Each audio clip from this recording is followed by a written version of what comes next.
baciye bashima Imana bati umuhungu wacu Imana imwiciye umwaku, imwiciye umuzimu, ati natwe iratwiciye umuzimu ko umuhungu wacu akijijwe. Imana yarishe umwaku, Yesu Kristo yarishe umwaku kabisa, yarishe umwaku paske ndavye kahise kanje na kubu biratandukanye, biri different paske ubu no kuva aho nyene Yesu yiciye umwaku narose amahoro mu mutima wanje, sawa, abahora bambona nk'umuvoyu, abahora bambona nk'umuntu nyene donc adafise iyo ariko arerekeza, ariko uyu munsi barabona ko Yesu ankikuje impande zose, ayayaya aremesheje umutima wanje, ayayaya sohora mami ndakwizigira, oya namba ntutetereza, zohora mami ndakwizera, oya namba ntujya uhinduka. Ankikije impande zose, ayayaya aremesheje mutima wanje, ayayaya Mana y'imbabazi ngirira ikigongwe, nk'umutima umenetse ujanjaguritse, kuko umugwanizi Shetani yahagurutse, nk'umutima uguhimbaza mukuri no mu mpemu, irukana ubujyajya ishari n'ubuhemu, ukeneye abakozi bawe wakomeje, apana bamwe bigira mana bakomeye, birigwa batubesha ngo bavugishwa nawe, ntibagitinya ntibacubaha izina ryawe, igwirirana ry'amadini y'ibinyoma, turagusavye mwami Imana yahagarike, birigwa batukana bagwa n'irishengero, kandi bategerezwa kuduha karorero, amatorero y'ubu yacitse akaguriro, biragaragara ko twegereje umuhero, bariringiye bakozi b'Imana duhinduke.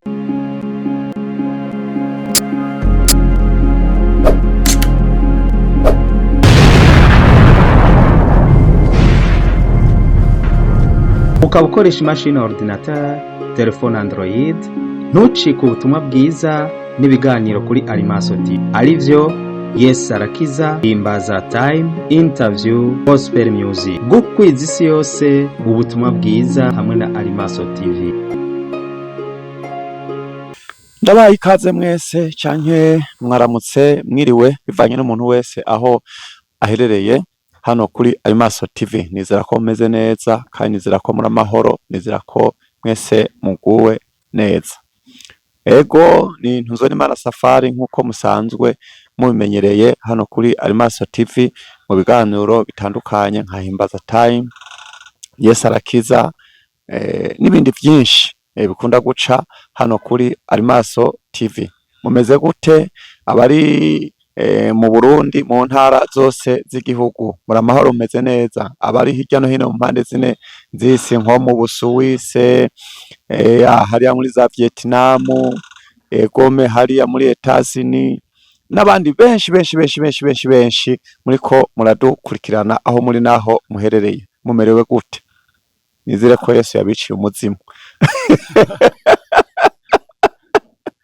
Umuntu umwe yarambwiye ngo ntuzosubira kuvuga ngo Imana yica abazimu, ngo Imana izezengeza ijini. Nagomba ndabamenyeshe ko natwe turi hano ku rwego rwo kuzengereza ijini. Abo Yesu yiciye abazimu, abo Yesu yagiriye neza, nukuri Yesu atanyiciye umuzimu. Kandi ndashima Imana, kandi ndashima Yesu yishe umwaku. Haleluya, haleluya. Yesu yarishe umwaku kabisa. Nawe Imana ikwicira umwaku, Imana ikwicira umuzimu, mu izina rya Yesu Kristo Umunyanazareti. Ni Alimaso TV rero turamukanye umutumire adasanzwe, nibaza ko benshi mutari mumenyereye ngaha kuri Alimaso TV, mugabo ndizera ko hari abandi abamuzi, kuko umuririmbyi benshi bamwita Icirore. Icirore ni igihe Icirore umuntu yirabamwo, igihe dutanga message kandi izo message zigaheza zigashobora gushika kure.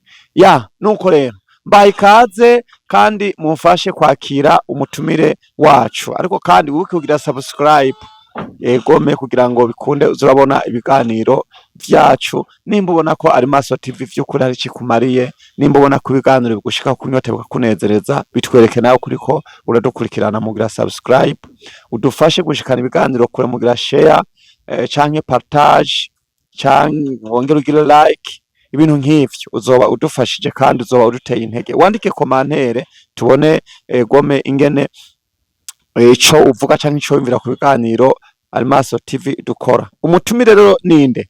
Kaze uramuse abanywanyi canke abakunzi ba Alimaso TV. Murakoze. Shalom banywanyi ba Alimaso TV. Ndabaramukije mu izina rya Yesu Kristo. Mwe mudukurikirana mu gihugu cacu ciza c'u Burundi, ndetse mwe musanzwe mukurikirana Alimaso TV muri ku mugabane wa Europe, Amerika, Etats-Unis, Vietnam, Asia, Oceania, ari Australia. Ndabaramukije mu izina rya Yesu Kristo. Ku mazina yanje nitwa Jackson Kabaganwa, yes, nka aka Ngira.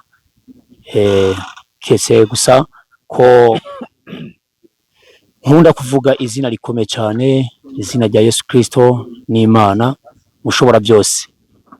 Nuko murakoze kutwakira mu bwami bwa Alimaso TV, turanezerewe cyane, twishimye kwa twakiriye, hama Imana ibampesagirire.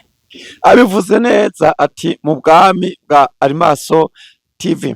Kubera iki Jackson, kubera iki Kabaganwa? Amazina abiri, rya mbere ni Jackson, irindi ni Kabaganwa. Hacu ufana na Michael Jackson? No, hacu dufana na Michael Jackson. Cyende dusanzwe ndi umurundi urabizi. Ntabwo ndi babandi batemera igihugu c'amavukiro, ndemera igihugu canje c'amavukiro, ndi umurundi. Ujya ni Michael Jackson nyene, ku gatwe kiwe nanje ni Jackson Kabaganwa. Amazina nahawe n'abavyeyi, hama n'izina ry'ubukristo nahawe. Yes, igihe nari maze kwakira Yesu n'umwami n'umukiza mu buzima bwanje, baca banyita Jackson. Na nibaza ngo warigeze uba umufana wa Michael Jackson? Sinobesha, burya twavuye kure muri kahise, avaye ko ntangura kwinjira kurimba gospel music, natanguye gukora secular music, ariko hariho buryo umuririmbyi, hari umundi muririmbyi akubera icyitegererezo. So kuvuga ngo naje muri industry ya music nshaka gukora nka Michael Jackson gusa, sometime nararaba abaririmbyi batandukanye, yes, bamwe bakanyenteresa, donc bakamotiva, bigatuma nkunda music. Ariko maze kuhindura music career yanje ya music, nkaja muri gospel music, hari abandi cyitegererezo donc nkurikirana cyane gusumba. Kubera iki Kabaganwa? Uva mu muryango w'abaganwa, kuki bakwise Kabaganwa? Mbega Kabaganwa ni aka? No, navuze ati nta aka fise, izina Kabaganwa narihawe n'umuvyeyi. Ndakuvuga yuko rero nivyashoboka igihe muzosubira kuduha opportunity yo kudutumira kuri Alimaso TV, donc nkabona ko umuvyeyi ari hafi yanje, nzomuzana ko muri ico kibazo mukimubaze. Promo ma vraiment sinzi cyatumye nyita umuganwa, ariko nitwa Jackson Kabaganwa uko nyene, amanda umurundi. Mbega winjiye muri kariyere yawe yo kuririmba ubwa mbere, kuvuze ko winjiye muri profane, abavyeyi bawe baramenye ko winjiye mu vy'umuziki? Nimba barabimenye, babifata gute? Barabitahura? Ya Oprah ntibyari byoroshe tukikora secular music. No kuvuga yuko abavyeyi ntabwo bavyakira neza, ariko ikinezeza cyane nuko abavyeyi banje bamaze kubona ko mpinduye harimba gospel music kuva 2013, harabaye changement vraiment. Ndabona yuko babiha agaciro cyane, ndetse barabinezerwa. Papa ntabwo ari umuntu donc yari yakuye mu muryango w'abakijijwe, ariko kugeza ubu maze kubona umuvyeyi ashaka kumbara ati ndakeneza indirimbo zishyiramo video mu ndirimbo mu telefone, mbara hano noza ndazironka indirimbo nkamubara platform yanje nkazimuha muri telefone, nkabona ko bimunezera cyane. Yes, ariko bwa mbere ntibyari byoroshye vraiment. Baciye bashima Imana bati umuhungu wacu Imana imwiciye umwaku, imwiciye umuzimu, ati natwe ratwiciye umuzimu ko umuhungu wacu akijijwe. Ya Imana yarishe umwaku, Yesu Kristo yarishe umwaku kabisa, yarishe umwaku parce que ndavye kahise kanje na kubu biratandukanye, biri different parce que ubu no kuvaho nyene Yesu yiciye umwaku, narose amahoro mu mutima wanje, sawa. Abahora bambona nk'umuvoyu, abahora bambona nk'umuntu nyene donc adafise iyo ariko arerekeza, ariko uyu munsi barabona ko yes, yes namaze donc namaze guhinduka, namaze donc kubazana benshi bamwe kugakiza kugirana ilifoke burya uhindutse ilifo kuhindura amahanga, uhindura abandi bakamenya ko nyene Yesu yica umwako kabisa ya ndiko ndakwitegereza n'ukuri ugaragara nk'umuntu Yesu yiciye umwaku, gusa n'umuntu akora ku mahera kenshi kandi ukora ku mafaranga menshi cyane. Yesu yarishe umuzimu. Ya ikintu kinezeza cyane mu buzima bwanje si kufita iby'agaciro cyane, ariko nuko nakiriye ubufisa agaciro kuruta ibindi abisi bita ko ari iby'agaciro. Yesu Kristo. Yes. Bakunzi bari Maso TV, murabona ko ibintu bikomeye cyane uriko uradukurikirana, ariko atuganirira neza, ariko mu nkundire no ngenda mubaze Jackson, ntaninjira mu vy'umuziki, ntaninjira mu bikorwa vyawe bijanye na carrière ya musique. Ubundi Jackson ninde? Bavuze Jackson twumva iki? Bavuze Jackson twumva umuntu akora iki? Iruhande y'umuziki tutangira muri musique. Bavuze Jackson twumva umuntu akora iki? Twumve Jackson ninde? Jackson n'umuntu akunda iki? Jackson mu majambo make ninde? Murakoze mukozi w'Imana, namwe mwampaye ijambo kugira ngo ndonka akanya kugira ngo sigure Jackson uwariwe kuri Alimas TV. Jackson sanzwe mu buzima bwanje nkunda kuririmba indirimbo mpimbaza ya gospel music, zo bamenye bavuga ngo gospel music. Yes, ndo muririmbyi aririmba indirimbo mpimbaza Imana, hama ariko sivyo byonyine mu buzima bwanje nkora, sanzwe nkora donc ayandi ma activité atandukanye. Yego, yes, sinzi kumbure muri naronka akandi kagenda za kubabarira ibyo ibindi bisanzwe nkora, ariko muri no mwanya ngomba kuvuga cyane bijanye na music, gospel music. Nkundira utubarira kwere gituma tukubajije kenshi abaririmbye baragira ikibazo cha support, kibazo cy'amafaranga yo hageze kuja muri studio gukora umuziki, cyane ko umuziki muri kino gihe urazimbye, ukora ama audio, gukora ama video, ivyo vyose usanga bizimbye. Usanga ari ibintu bifise agaciro kanini kandi bitwara uburyo bwinshi, cyane ko abaririmbye bavuga bati amahera dusohora mu muziki ntituyagarura, ntituyinjiza, nta support tugira. Tukasha tubona umuntu nka Jackson nawe ariko araririmba umenga nta kibazo afise, vyoroshe. So turakeneye kumenya rero wewe yani chimbuko ya faranga ambazo nazo zipoteza katika muziki wako. Samahani, unaona tunachanga na Kiswahili, ndio hivyo. Yani uko kwenye East Africa community, that's yeah. Abakunzi bari Maso TV barakeneye kumenya mbega ubwo buryo buvahe, mbega biroroshe kugira ngo n'abandi bariko badukurikirana bafise umugambi wo kuja muri studio bakeneye kuririmba bumve nimba vyoroshe, nimba ico bishobora kubafasha. Kaze. Okay, murakoze. Jewe mu rugendo rwo kuririmba music ya gospel music ntabwo vyoroshe namba, kuko nta kazi na kamwe uzoko utangura vyoroshe, ariko ico shima ni ikinuko dufise udushoboza. Yeah. Dufise udushoboza. Ku ruhande rw'iwanje reve sanzwe nkunda gukora ama publicité y'ama société atandukanye afise ivyahingura.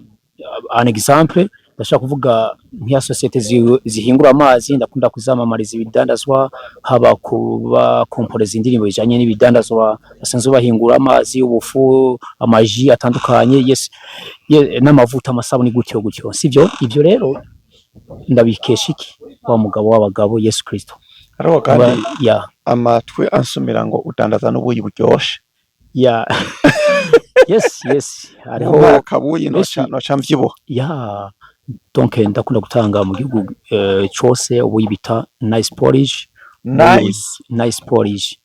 Ubuyi buryoshe cyane. Yego, bw'akanovera kadasanzwe. Hama apara y'ivyo rero hariho n'igihe nyene nzabona Yesu atabura ukuntu abigenza. Yeah. Kaza mbona ndarose kwinjira muri studio, nubwo bitoroshe, urazi kwinjira muri studio si ikintu coroshe, gukora video si ikintu coroshe, ariko dushobozwa n'usumbya inkomezi ibindi shozwa byose n'uduha inkomezi. yes. So ngaho rero watanguye kuririmba gospel ryari, winjiye muri, wavuye muri profane ryari, hanyuma winjira muri gospel ryari? Murakoze cyane. Jewe ninjiye muri muri Seka Music, ntangwa kuririmba Seka Music, natangiye gukomboza indirimbo ya mbere hari 2005, ntabwo nari bwa umutama nkuko kuno munsi. So 2008 niho nashoboye kugira chance yo kwinjira muri studio, niho naciye ninjira muri studio, ndakora indirimbo imwe. Donc kubera ko nari niga ntibyari byoroshe kandi sinari mfite support, mugabo nza kuririmba gospel music guhindura 2013. 2013 niho naciye ntangura kuririmba gospel music jusqu'à aujourd'hui, ndirimba gospel music ibihe byose ni gospel music. Jackson ubari mu ishengero gitwa ngo iki? Jackson ndi mu ishengero bita Rehoboth Holy Church mu Ngagara kati ya 6. Yes. Yewe ibintu birakomeye cyane. Hanyuma rero tubwire indirimbo yawe ya mbere wahereye ko, iyo ndirimbo yitwa ngo iki? Indirimbo ya mbere bayita Uto Gushima. Iyo ndirimbo yari indirimbo y'amashimwe, parce que kugira ngo mpebe kuririmba Seka Music nze muri gospel music nuko hari ibihe bitoroshe naciyemo. Imana yaranyiciye umwaka, Imana yaranzuye, Imana yakwiciye umutima, yaranzuye. Ico gihe nari mvuye muri concert yo muririmbyi ntashimye kuvuga izina, umuririmbyi nyine asanzwe donc wo muri Jeniga mu gihugu cyacu cyiza cy'u Burundi. Mugabo ico gihe urazi ko iyo hari concert kya tutarahindurirwa amazina no kuvuga yuko dukunda ibirori kera mu kintu ugatirama wihereza bya bindi ucubibona nyene cyane bya kera pane. Uno munsi twinywera amazi meza, twinywera utuji twiza cyane, yes, canke akave katari alcoolize, sivyo? Hama ntaha mwijoro bampona abakace barankubita kace. Ico gihe baranize no mwaka w'amashuri ndaburata, nari mu gice cya 3. Hama ndibuka mw'iryo joro igihe bankubita kace nari mbona ko ivyanje byarangiye, numva ko umwuka muri jewe byarangiye. Hama ariko ndibuka ko ni nagirane isezone n'Imana, ndiga gusenga. Mwene data burya iyo utaraca mu kibazo hari igihe iba ko ari ivy'Imana ubibona ko ari bisanzwe, ariko ukabona Imana ko ikora mu gihe igukuye mu kibazo kanaka cyangwa kwiciye umwaka neza ikakuzura. Yangize mu Imana ni napfuye mu bisanzwe mukozi w'Imana. Hama niho naciye nandika indirimbo bita Uto Gushima iyo bande. Ico gihe nari ngiye muri studio ngiye kuririmba indirimbo nyene donc y'urukundo gusa, ariko nkaba nari naranditse mw'iryo joro nagira ikibazo. Iyo ndirimbo Uto Gushima yo donc yo guhimbaza Imana, sinari nzi ko noca mbandanya ndirimba gospel music. Aho warukiri muri Seka Music, mugabo ndavuga ati naguciriye mu cuvuga indirimbo y'urukundo wagomba kwandika, kwari gukunda nde? Urabizi nawe ubuzima bwo mu isi, urazi sometime hari gukomboza karirimbo seron n'ubuzima ubona muri ozarantu cyabona mu bagenzi bawe, na cyane cyane byane by'urukundo, azi inkundo z'abajene nawe cyubibona sawa. Hama ariko nza gutahura ko iyo kugira iyo ntuze accident ifate ko ari accident, ko yari shemeye kugira ngo mpindurirwe izina nishiga umwaka, ntangure kumenya umugabo w'abagabo asumba abandi bagabo kwisi. Naho waciye wandika ubuhindurira indirimbo ya gospel. Ico gihe ndibuka twaciye duhura no muririmbyi alisanzwe arimba gospel music Jaja Janine, uramubona yacenjera refrain. Iyo ndirimbo niyo yayifashije cyane vraiment. Hama ngiye muri studio rero hari ikintu cantangaje n'ukuntu nagiye kuririmba muri studio, utavuga ngo umuproducer yarakwijijwe. Umugabo ndaririmba yandi rukundo, ndamuyipresenta, ndaririmba na yandi ya gospel music, acara avatereka dukora. Tumaze gukora iyo rero ndagenda ndayipresenta muri eglise, baranyankuraja, donc bituma numva ko nkwiye kuguma muri bwa buzima nyene. Cyambona yuko nyene ari ubundi buzima ninjiyemo bushasha kandi bunezereye cyane buryoshye cyane. Muri make wahuye na Jaja Janine utarakizwa?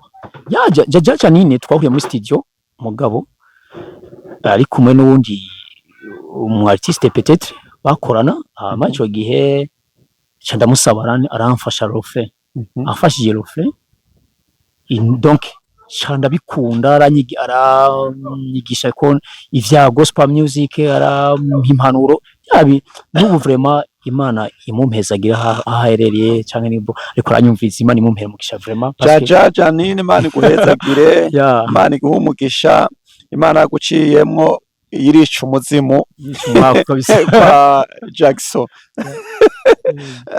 Urashobora kuturirimbira gatoya agapande k'indirimbo ukunda cyane mu ndirimbo zawe?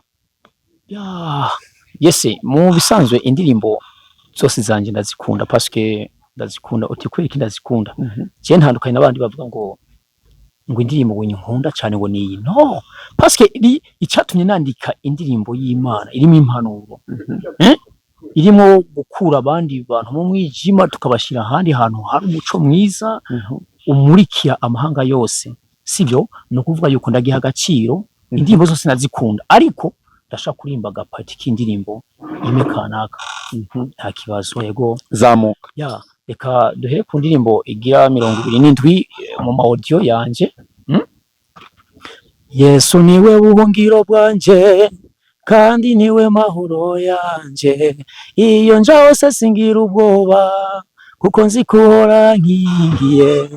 Yesu niwe buhungiro bwanje kandi niwe mahoro yanje, iyo nja hose singira ubwoba kuko nzi kuhora nkingiye. Ankikuje impande zose ayayayaya aremesheje umutima wanje ayayayaya sohora mwami ndakwizigira oya namba ntutetereza zohora mwami ndakwizera oya namba ntujya uhinduka. Ankikije impande zose ayayayaya aremesheje mutima wanje ayayayaya. Thank you so much. Indirimbo nziza cyane ankikuje impande zose. Yes. Izi ndirimbo zawe tuzisanga he canke abakunzi bari Maso TV bazisanga he? Abakunzi bari Maso TV n'abakunzi banje ibikorwa byanje bashaka kuzikurikirana kuri YouTube channel yanje bandika Jackson Kabaganwa hamagacha. Yes, babona ibikorwa byanje ama video peut-être n'ama audio. Yes, kandi abasaba vraiment ujya ni mwebwe abantu mutegezo kudukomeza. Mwe mubwewe turakina impanuro zanyu turakiniye commentaire ku bikorwa byacu. Yes, nimba haraho byo byagukoze kuko ari gihe ngenda umukozi w'Imana ngo warampimbaye ukunuku ngo warampezagiye ukunuku iyo ndi kundatembera mu ntuzi ndakeneye ndabibone muri commentaire.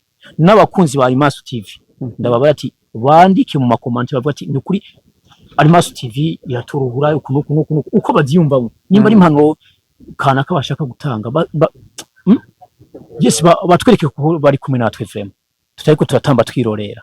Yego yes. Indirimbo yindi ikurikira dushire ko tube turaryoherwa. Donc indirimbo yindi je sanzwe musanzwe indirimba style zitandukanye. Imana ndayishima ko yampaye ingabe yo gukompoza style zitandukanye. Yes, ndaririmba hip hop, ndarimba trap music. Yes, style yose ayo yose. Yes, Imana irahora ishoboza donc kuyikompoza nkayiririmba kandi nkagenda neza. Yego zamuka twumve rero. mana y'imbabazi ngirira ikigongwe Yeah. nk'umutima umenetse ujanjaguritse Yeah. kuko umugwanizi Shetani yahagurutse nk'umutima uguhimbaza mukuri no mu mpemu irukana ubujyajya ishari n'ubuhemu ukeneye abakozi bawe wakomeje apana bamwe bigira mana abakomeye birigwa batubesha ngo bavugishwa nawe ntibagitinya ntibacubaha izina ryawe igwirirana ry'amadini y'ibinyoma turagusabye mwami Imana yahagarike birigwa batukana bagwa n'irishengero kandi bategerezwa kuduha karorero amatorero y'ubu yacitse akaguriro biragaragara ko twegereje umuhero baririmbyi bakozi b'Imana duhinduke bavuze ati none wewe washatse guponda abakozi b'Imana washatse kugira oya ntabwo nashatse Oya, kandi nagiyewe nashe nuvuga yuko hari ibyo nabayemo canke ibyo abagenzanje babayemo irifo ko tutama tuvuga ivyiza gusa vuga n'ibintu bibi tubonye tubikosore dutange correction kugira ngo umurimo w'Imana tuwukore tumeze neza turi sawa atagukora cha mu nzira zibiri. Bakunzi bari Maso TV murabona ko ibintu birakomeye kandi ibintu biraryoshe kandi ibintu ni vyiza cyane gose. Mbasabe munyarukire kuri YouTube channel ya Jackson Kabaganwa, mukore subscribe, mwandike commentaire, mugire like, munasharinge, mumwire ko mushigikiye, murabe ibikorwa vyiwe dushigikirane. Ya Jackson ndumva ibintu bimeze neza. Jackson arubatse. Jackson arashara umusore. Bakoze mukozi w'Imana. Jackson twovuga yuko yes ndubatse. Urubatse? Yes. Ndubatse hama fisa abana. Abana batari bake. Fisa abana benshi nubona ko ntashaje none ngandi umufisa abana bangahe? Yes fisa abana batatu. Abo ni benshi. Abo ni benshi vraiment. Ngenda kurabira. Ndabira. Ya. Bakunze bari Maso TV, umwitegerezo ubona yashaje, andika muri comment nimba ubona yashaje Jackson. Uriko uravyitegereza ubona yashaje. Je mbona ukiri muto, uraca strong, afise ingufu zikwiye kabisa, ibintu nyene bimeze neza, urakomeye. Ya, nuko rero. Nivyo donc après ma physiquement shobora kuba ngaragara nk'umuntu akiri mu jeune mais turashaje turakuze kubera ko Yesu aguma adusiga tukaca tuguma tubonekana nk'abantu nyene bakiri bafise inkomezi kubera ko koko aduha inkomezi nyene akaduha n'ubundi bwiza akaduha n'akandi gasura yega gasura dufise siko twari dufise oprava twari dufise iyindi sura ariko tumaze guhindurirwa amazina tumaze kwicirwa umwaku twace tugira iyindi sura nyene kuko tugaragara tugaragara watwiciye umwaka nyene eko nuko tutameze kumwe cyo kimwe nawe ariko yaduhaye ubwiza yaturemye mu ishusho y'Imana. That's why Jackson Kabaganwa nizihe ntege nke zawe nizihe nkomezi zawe? Intege nke zanje no kuvuga yuko intege nke zanje hari igihe shobora kuba mfise ico nshaka gukora nk'akaroro nshaka kuririmba indirimbo yo kugwego. Donc mvuze kugwego ni hahandi shobora kujya turaririmba mu gasisi tuzo zose twinjiramo bivanye n'ubushobozi bwacu. Aho cavuga ati ndafise intege nke zo gushobora kwinjira muri studio. Donc ikore ibintu bifise carte cyane bivanye n'ikintu ubushobozi. Izo ni intege nke fise zo gufita fita ubushobozi bwo kwinjira nko mwizo donc nk'izo studio zikomakomeye zihambaye. Yego ariko nguvu nazo fise nuko nkunda kwizera Imana cyane. Nkunda kwizera naho noba mbona ati n'umusisi mbona iyo biko biraje ariko ndizera ko Imana ishaka kumpindura ibihe bikagenda neza. Nizo studio donc zikora ibintu bikorwa bifise qualité ndabona yuko ejo nzohinjira cyangwa n'umunsi cyane mu yindi moyanzi shobora kwinjira muri ntuzeye muri studio mba nifuza gukoreramo kugira ibikorwa byanje bigende neza. Watubwiye yuko hariho abaririmbyi bakubereye icitegererezo muri gospel n'abanhe bandi baririmbyi ukunda cyane? Abaririmbyi mu bisanzwe barimba gospel music bose yaba uwa kera yaba uno munsi ndamuha agaciro mu buzima bwanje. Uti gute? Kubera ko baririmba ubundi buzima bw'agaciro, ubundi buzima bwo guhindura umuntu yari mu mwijima akaza mu muco, akaza mu kakiza. Ijya inspiration baba baronse nico gituma ndabakunda kandi ndabumviriza. Ariko hari abandi baririmbyi rero baba legend mu mwuga kandi no mu bikorwa byabo, donc bamaze gutusha ku mitima ya benshi. Washobora kumbwira umwe, tubwira umwe canke babiri? Reka basi dufate nka Pone ndamukunda, ba Dudu ba Fota ndabakunda, ba Safari Runzwe n'Imana ndabakunda, yes ndabakunda cyane, n'abandi. Turi imbere parti y'indirimbo imwe mu ndirimbo za Dudu na parti imwe mu ndirimbo za Apollinaire. Hari indirimbo ya donc nakunda hari impamvu ndirimba nezerewe zamu. Reka ndaza kwirimba mu kandi kanya. Ndaza kwirimba mu ndirimbo ya Apollinaire. Igituma ndirimba nikintera gutwenga nuko fisa mahoro adatangwa. Urumva ya ndirimbo ndayikunda gusa ofete ntabwo novuga ati ndazizi zose, ariko gusa hari umukobwa yaririmbye hajya hantu iyo hari hirya hino ntazira. Urya mukobwa afise ijwi, numva ijwi ryo mukunzi ambwira ngo sintinye, nduwiwe nawe nuwanje, aranzi nanje ndamuzi, kubimenya nibwo buzima, fisama hora dashira. Yes, n'izindi. Apollinaire mukundira iki? Apollinaire no muntu kwazana umukozi w'Imana, no muntu ahindura, agerageza gukura abari mu mwijima akabashira mu muco. Mvuze mu mwijima niko wari mu bundi buzima butandukanye n'ubuzima bwo guhimbaza indirimbo, guhimbaza Imana, sivyo? Gukuririmba wigisha abantu kwakura mu vyaha baba abacunguwe na Yesu Kristo. Sawa, ico nico ndamukundira. Hama ikindi naco ibikorwa vyiwe vraiment ndibaza ko nubwo tutoba tuzizi zose, ariko vraiment ibikorwa vyabo birivugira vraiment. That's why shobora kuba ntazizi kuziririmba, ariko mugabo bumve ko ndamukunda kandi ndakunda ibikorwa byabo cyane.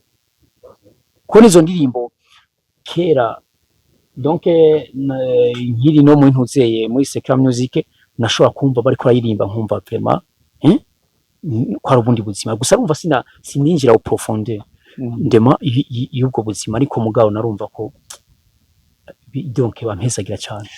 Jackson, uyu mwaka utarahera bategekanye iki mu bijanye na musique canke muri umwaka uza? Jackson, uyu mwaka utarahera premièrement ndiko nditegura mu kwezi kwa12 gukora concert, kuko abafanzi banje inshuti zanje bamaze kwisaba keshi, wewe ko uririmba mugabo utategura, ariko ndiko ndategura muri uko kwezi kwa12 peut-être donc umwaka mushasha utarinjira ndifuza kuba nakoze concert kandi Imana izobishoboza. Ndifuza yuko rero igihe bamenyesheza igihe iyo concert nzogira Arimaso TV muzoba bambere vraiment kuza kunsupport. Yes, bafanzi banje banywanyi banje mwe mukunda ibikorwa mpimbazamana muzoze kudu supporting rega burya je nama ndaba abantu baririmba indirimbo tari mpimbazamana barashigikirana cyane mugabo ariko abaririmbyi ba gospel music nico kintu nkunda kuraba usanga tudashigikirana ntidukundana mu isanzwe turarimba urukundo mugabo keshi urukundo rw'Imana ariko nabwo ndabona ko rugaragara mu bukundo uti abaririmbyi ba gospel ntibashigikirana n'abahoro bamwe ariko arabashigikirana ariko benshi n'abadashigikirana vraiment sinotinya kwivuga Jackson muziki ni giki umaze kumuha kuva atanguye kuririmba umuziki niki wakumariye ni giki waguhaye Jackson bwa mbere na mbere umuziki rero ndi kundarimba indimbo mpimbazamana bimpa amahoro mu mutima wanje hama ni vyinshi mba nkeneye kubikuronka ariko uko biko kose ndashima uko bigenda kose donc kuririmba music nivyo byatumye ntangura kugira kwinjira muri domaine yo gukora ama publicité umukozi w'Imana nagiye kuririmba ahantu muri eglise sanga hari umukozi w'Imana asanzwe afise donc amaji afise produit kanaka bahingura afise societe ico gihe ndaririmba acaransaba ko akeneye ko no tegura lancement ikinyobwa caji kitaboreza maransaba ko ndabitegura ntegure concert kandi nabiteguye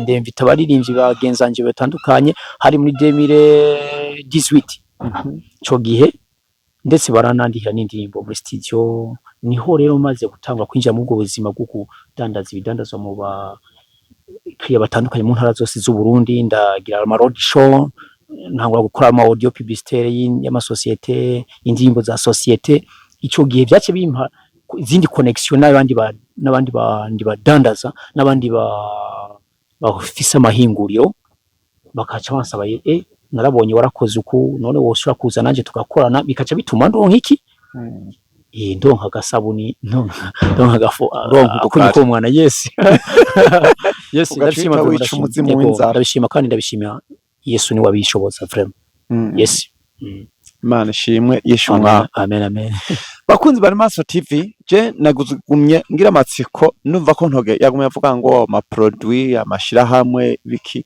kubera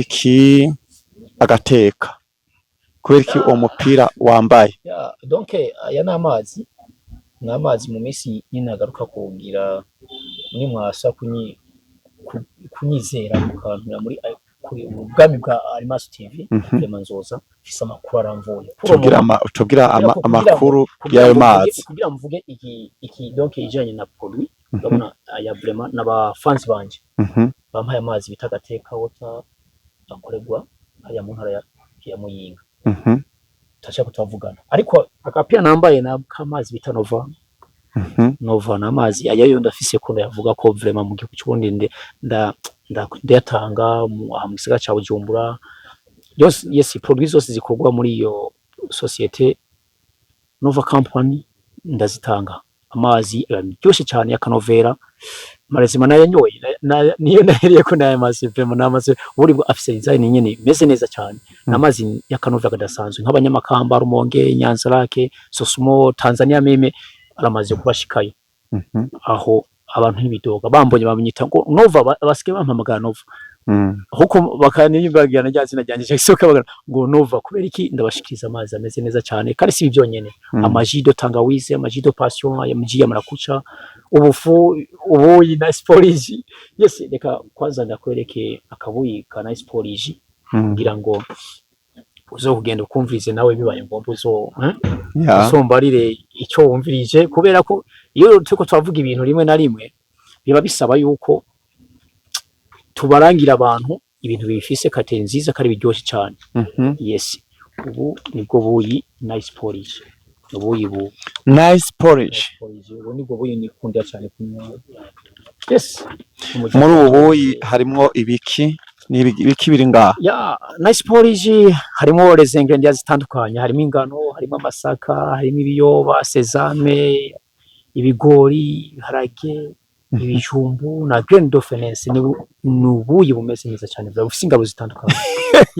Harahiye noneho harahiye aratokombeye hariho ingano hakabamwo ibigori hakabamwo ivyema ibiyoba hakabamwo ibijumbu iki kandi harimo na grain d'offense na sesame ifenese nyine tuzi intete za fenese hingura muri Burundian Workers Center company babihingura nyene ku bakakoresha ubushakashatsi bigiye nyene bikatuma baduha ubuyi bumeze neza cyane hakongera kabamo na sesame bakunzi bari Maso TV murabona ko hayiye tokombeye kumviriza wumvire ukuntu bimeze uzocumbarira.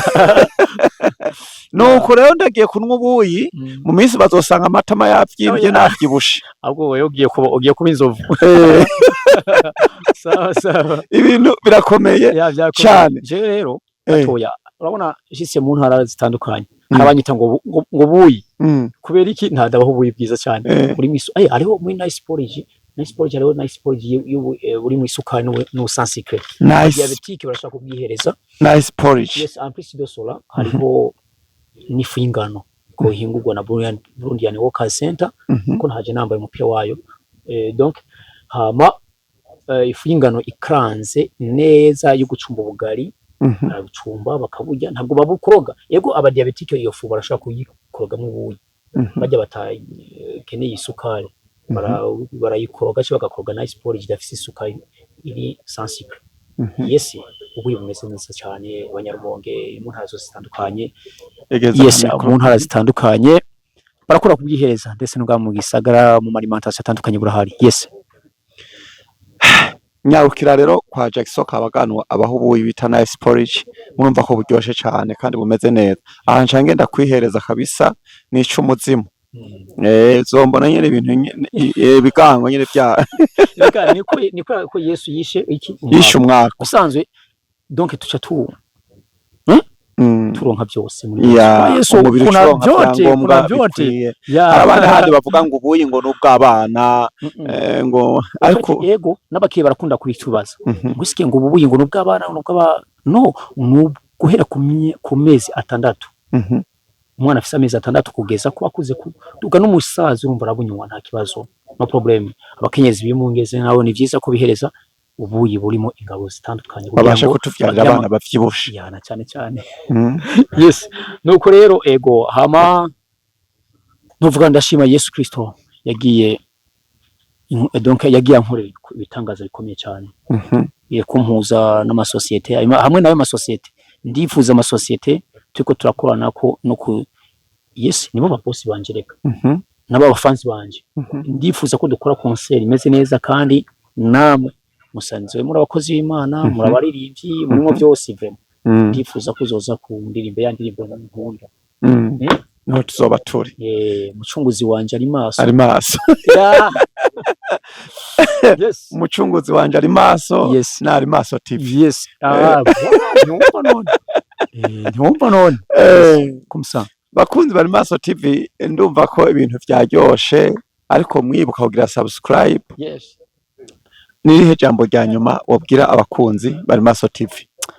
Abakunzi ba ari Maso TV ndabakunda vyimva mutima parce que iyo mukunda TV yahaye agaciro ibikorwa byanje kantuma ko ati turakeneye ko uza kuganira n'abanywanyi ba Maso TV. Vraiment ndabakunda kubera ko nibo batuma ibikorwa byacu ibikorwa by'abandi ba artiste chanteur kumwa bishikira buri muntu wese hari hose.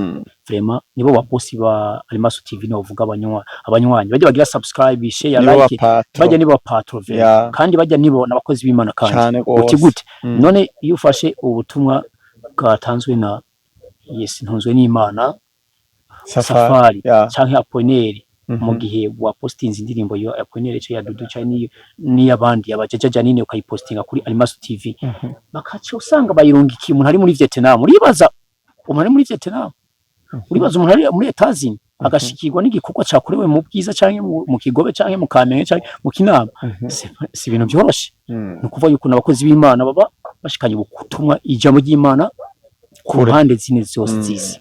Yes, ndabakunda big up sana vraiment Imana ibampezagire mubandanye mudushigikira mugira subscribe, like, share, comment ku ndirimbo zacu ya channel ya YouTube nyine yanje Jackson Kabaganwa niyo sina ryanje banyarutse bagire hama no kuri Alimaso TV nyine babane bagira subscribe, like, share, comment kugira ngo batwereke ko tutariko turatamba twirorera. Ego cyane. Urazi ikindi naringiye ntavuze mukozi w'Imana. Ego. Ama eglise vraiment. Ama eglise turakine support zabo. Support zabo gute? Eglise nizo zirimo abantu benshi. Gusumba no mu mubare. None gute abakozi b'Imana barimba gospel music tubura ababone. Nuko ibikorwa byacu bitari byo. Ariko hagaciro basi ijambo twagize. Dushobora kuba tutari ku rwego international. Ariko mugabo niba hagaciro ijambo ryandiho. Basi bagire subscribe, like, share, comment ibikorwa byacu babishikane. Batwereke ko turi buri kumwe nabo vraiment.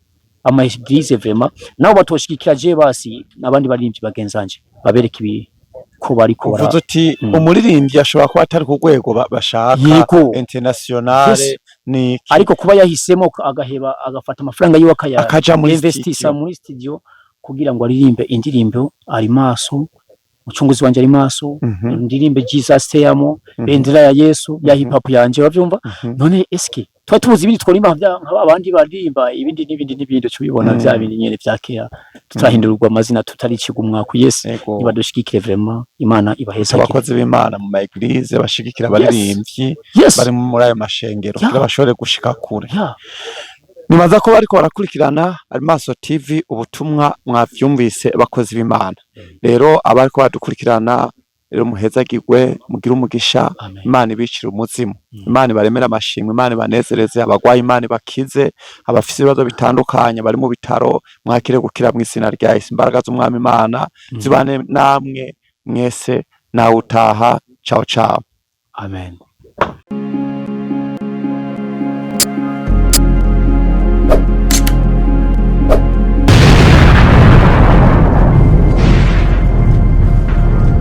ukaba ukoresha imashini ordinateur, telefone Android, ntucike ubutumwa bwiza n'ibiganiro kuri Alimaso TV arivyo Yes Arakiza, Himbaza Time, Interview, Gospel Music. Gukwiza isi yose ubutumwa bwiza hamwe na Alimaso TV.